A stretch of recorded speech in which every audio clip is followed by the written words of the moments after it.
தொகுதி மறுசீரமைப்பு விவகாரத்தில் பிரதமர் நரேந்திர மோடியை சந்திக்க நேரம் கேட்டு முதலமைச்சர் மு க ஸ்டாலின் கடிதம் எழுதியிருக்கிறார். விவரங்களுடன் நிகழ்ச்சி சிறப்பு செய்தியாளர் அபினேஷ் விவரம் என்ன? தேவப்பிரியன், முதலமைச்சர் மு க ஸ்டாலின் பிரதமருக்கு கடிதம் எழுதியிருக்கிறார். அவரை சந்திப்பதற்கான நேரம் கேட்டு இந்த கடிதத்தை எழுதியிருக்கிறார்.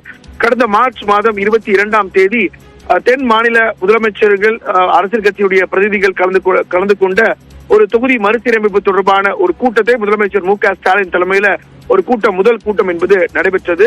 ஃபேர் டீலிமிட்டேஷன் அப்படிங்கிற அந்த தலைப்புல அந்த கூட்டுக்குழு கூட்டம் என்பது நடைபெற்றது. இந்த நிலையில முதலமைச்சர் மு க ஸ்டாலின் பிரதமர் நரேந்திர மோடிக்கு சந்திப்பதற்கான கடித நேரம் கேட்டு கடிதம் எழுதியிருக்கிறார். அதாவது அந்த கடிதத்துல உங்களை சந்திப்பதற்காக பல்வேறு கட்சிகளுடைய மக்களவை உறுப்பினர்களோடு உங்களை சந்திப்பதற்கான ஒரு நேரம் கேட்டு இந்த கடிதம் எழுதியிருப்பதாகவும், குறிப்பாக இந்த தொகுதி மறுசீரமைப்பு தொடர்பான எங்களுடைய நிலைப்பாட்டை உங்களிடம் தெரிவிப்பதற்கான ஒரு ஒருமித்த கருத்தோடு உங்களை சந்திப்பதற்கான நேரம் கேட்டிருப்பதாகவும், இந்த நேரத்தை நீங்க வெகு எவ்வளவு விரைவாக முடியுமோ அவ்வளவு விரைவாக இந்த நேரத்தை ஒதுக்கி தர வேண்டும் அப்படிங்கிற வலியுறுத்தி இந்த கடிதத்தை முதலமைச்சர் மு க ஸ்டாலின் எழுதியிருக்கிறார்.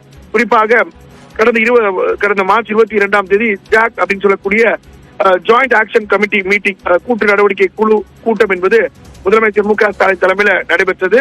அதுல 3 மாநில முதலமைச்சர்கள், 1 மாநில துணை முதலமைச்சர் உள்ளிட்ட மிக முக்கியமான கட்சிகளுடைய பிரதிநிதிகள் கலந்து கொண்ட நிலையில அந்தந்த கட்சிகளுடைய எம்பிக்களோடு சந்திப்பதற்கான நேரம் கேட்டிருப்பதாக முதலமைச்சர் மு க ஸ்டாலின் இந்த கடிதத்துல குறிப்பிட்டிருக்கார். எனவே எவ்வளவு விரைவாக நேரத்தை ஒதுக்கீடு செய்ய முடியுமோ அந்த நேரத்தை ஒதுக்கீடு செய்வீங்கன்னு எதிர்பார்ப்பதாக முதலமைச்சர் தன்னுடைய கடிதத்துல குறிப்பிட்டிருக்கிறார். தேவப்பிரியன், நன்றி அபினேஷ்.